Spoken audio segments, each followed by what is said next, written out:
23 আয়াত حرمت عليكم أمهاتكم وبناتكم وأخواتكم وعماتكم وخالاتكم وبنات الأخ وبنات الأخت وأمهاتكم اللاتي أرضعنكم وأخواتكم من الرضاعة وأمهات نسائكم وربائبكم اللاتي في حجوركم من نسائكم اللاتي دخلتم بهن فإن لم تكونوا دخلتم بهن فلا جناح عليكم وحلائل أبنائكم الذين من أصلابكم وأن تجمعوا بين الأختين إلا ما قد سلف إن الله كان غفورا رحيما অনুবাদ তোমাদের জন্য হারাম করা হয়েছে ১ তোমাদের মা ২ মেয়ে ৩ বোন ৪ ফুফু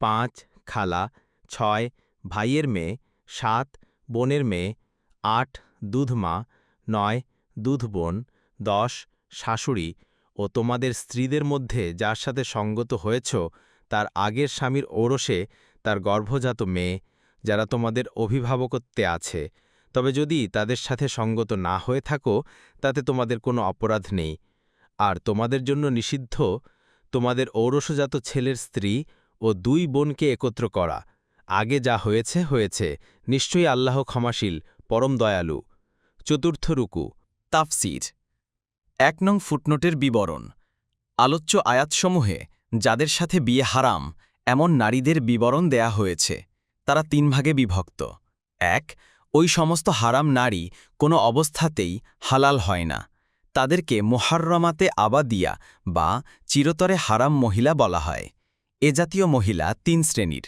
১ বংশগত হারাম নারী ২ দুধের কারণে হারাম নারী এবং ৩ শ্বশুর সম্পর্কের কারণে হারাম নারী চিরতরে হারাম ২ কোনো নারী চিরতরে হারাম নয় কোনো অবস্থায় তারা হালালও হয়ে যায় তাদেরকে মুহাররমাতে মুয়াক্কাতা বা সাময়িক কারণে হারাম বলা হয় এরা আবার ২ শ্রেণীতে বিভক্ত ১ পরস্ত্রী সে যতক্ষণ পর্যন্ত পরের স্ত্রী থাকে ততক্ষণ পর্যন্ত হারাম কিন্তু যখনই অপরের স্ত্রী হওয়া থেকে মুক্ত হবে তখনই সে হালাল হয়ে যাবে ২ কোনো মহিলা শুধুমাত্র অন্যের সাথে একসাথে বিবাহ করা হারাম ভিন্নভাবে বিবাহ করা হারাম নয় যেমন ২ বোনকে একসাথে স্ত্রী হিসেবে রাখা খালা ও বোনঝিকে একসাথে স্ত্রী হিসেবে রাখা ২ নং ফুটনোটের বিবরণ অর্থাৎ আপন জননীদেরকে বিয়ে করা তোমাদের উপর হারাম করা হয়েছে অর্থের ব্যাপকতায়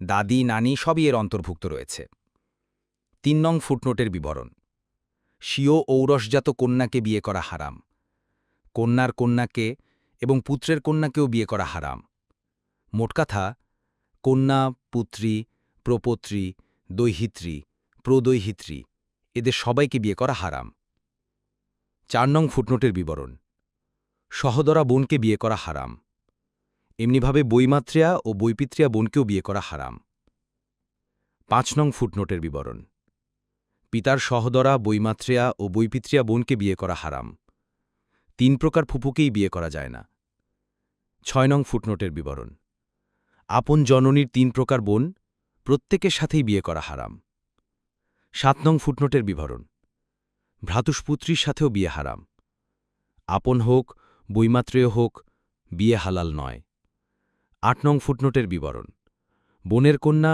অর্থাৎ ভাগ্নির সাথেও বিয়ে হারাম এখানেও বোনকে ব্যাপক অর্থে বুঝতে হবে ৯ নং ফুটনোটের বিবরণ যেসব নারীর স্তন্য পান করা হয় তারা জননী না হলেও বিবাহ হারাম হওয়ার ব্যাপারে জননীর পর্যায়ভুক্ত এবং তাদের সাথে বিবাহ হারাম ফেকাহবিদগণের পরিভাষায় একে হুরমতে রেজাআত বলা হয় তবে কেবলমাত্র শিশু অবস্থায় দুধ পান করলেই এই হুরমত কার্যকরী হয় ১০ নং ফুটনোটের বিবরণ অর্থাৎ দুধ পানের সাথে সম্পর্কিত যেসব বোন আছে তাদেরকে বিয়ে করা হারাম এর বিশদ বিবরণ এই যে দুধ পানের নির্দিষ্ট সময়কালে কোনো বালক অথবা বালিকা কোনো স্ত্রীলোকের দুধ পান করলে সে তাদের মা এবং তার স্বামী তাদের পিতা হয়ে যায় এছাড়া সে স্ত্রীলোকের আপন পুত্রকন্যা তাদেরই ভাইবোন হয়ে যায় অনুরূপ সে স্ত্রীলোকের বোন তাদের খালা হয় এবং সে স্ত্রীলোকের দেবর ভাসুররা তাদের চাচা হয়ে যায় তার স্বামীর বোনেরা শিশুদের ফুপু হয়ে যায় দুধ পানের কারণে তাদের সবার পরস্পরের বৈবাহিক অবৈধতা স্থাপিত হয়ে যায়।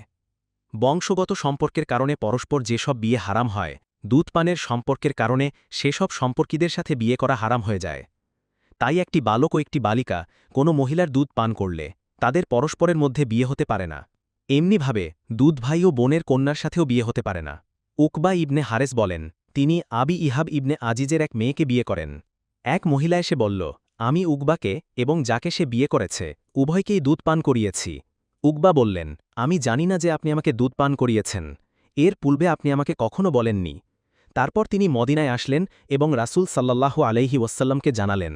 রাসূলুল্লাহ সাল্লাল্লাহু আলাইহি ওয়াসাল্লাম বললেন, কিভাবে এটা সম্ভব, অথচ বলা হয়েছে। তখন উকবা তার স্ত্রীকে পৃথক করে দিলেন এবং অন্য একজনকে বিয়ে করেন। বুখারী ৮৮।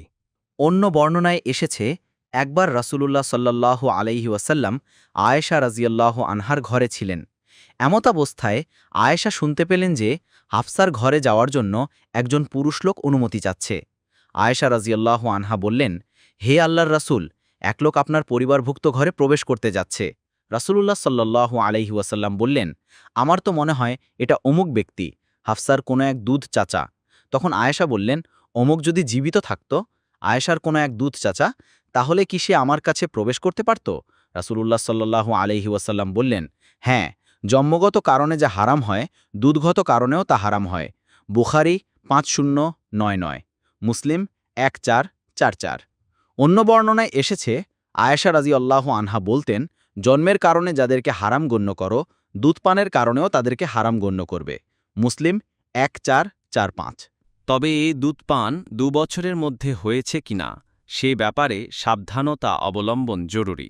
কারণ হাদিসে এসেছে, রাসূলুল্লাহ সাল্লাল্লাহু আলাইহি ওয়াসাল্লাম বলেছেন, দুধপানের সময়টুকু যেন ওই সময়েই সংগঠিত হয় যখন সন্তানের দুধ ছাড়া আর কোনো খাবার দিয়ে ক্ষুধা নিবারণ হতো না। বুখারী 5102, মুসলিম 1455। 11 নং ফুটনোটের বিবরণ। এখানে অভিভাবকত্ব থাকার কথাটা শর্ত হিসাবে নয়, বরং সাধারণত এ ধরনের মেয়েরা মায়ের সাথেই থাকে, আর মা দ্বিতীয় বিবাহের কারণে তার স্বামীর কাছেই থাকবে, এটাই স্বাভাবিক। সুতরাং এ ধরনের মেয়েদের অভিভাবকত্ব থাকা না থাকা উভয় অবস্থাতেই তাদের বিয়ে করা হারাম। উম্মে হাবিবা রাদিয়াল্লাহু আনহা বলেন, আমি রাসূল সাল্লাল্লাহু আলাইহি ওয়াসাল্লামকে বললাম, হে আল্লাহর রাসূল, আপনি কি আবু সুফিয়ানের মেয়েকে বিয়ে করবেন? রাসূল বললেন যে তাকে বিয়ে করা আমার জন্য জায়েজ হবে না। আমি বললাম, আমি শুনেছি আপনি নাকি বিয়ের প্রস্তাব দিচ্ছেন। রাসূল বললেন, তুমি কি উম্মে সালামার মেয়ের কথা বলছ? আমি বললাম, হ্যাঁ। তিনি বললেন, যদি সে আমার রাবিবা নাও হতো, তারপরও আমার জন্য জায়েজ হতো না, কেননা আমাকে এবং তার পিতাকে সোয়াইবা দুধ পান করিয়েছেন। তোমরা তোমাদের কন্যাদের এবং তোমাদের বোনদের আমার কাছে বিয়ের জন্য পেশ করো না। বুখারী 5106। 12 নং ফুটনোটের বিবরণ, অর্থাৎ আপন পুত্রের বিবাহিতা স্ত্রীকে বিবাহ করা হারাম, যদিও পুত্র শুধু বিবাহই করে, সহবাস না করে। 13 নং ফুটনোটের বিবরণ, এখানে বুঝানো হয়েছে যে পূর্বে এ ধরনের যা কিছু ঘটেছে তা আল্লাহ তাআলা ক্ষমা করে দেবেন, কিন্তু যদি কেউ এরূপ অবস্থায় ইসলামে প্রবেশ করে তবে তাদের মধ্য থেকে দুজনের একজনকে তালাক দিতে হবে। হাদিসে এসেছে, ফাইরোজ আদ-দাইলামি বলেন, আমি রাসূলুল্লাহ সাল্লাল্লাহু আলাইহি ওয়াসাল্লামের কাছে এসে বললাম, আমি ঈমান এনেছি অথচ 2 বোন আমার স্ত্রী হিসেবে আছে। রাসূল বললেন, তুমি তাদের যে কোনো একজনকে তালাক দিয়ে দাও। ইবনে মাজাহ 1951, তিরমিজি 1129। অনুরূপভাবে এই একত্রিতকরণের মাসআলার মধ্যে এমন দুজনকেও একত্রে বিয়ে করা জায়েজ নাই যাদের একজন পুরুষ সাব্যস্ত হলে অন্যজনের জন্য তাকে বিয়ে করা জায়েজ হতো না। এই জন্যেই রাসূল সাল্লাল্লাহু আলাইহি ওয়াসাল্লাম বলেছেন, কোনো মহিলা এবং তার ফুফু অনুরূপভাবে কোনো মহিলা ও তার খালাকে একত্রে বিয়ে করা যাবে না। বুখারী 5109।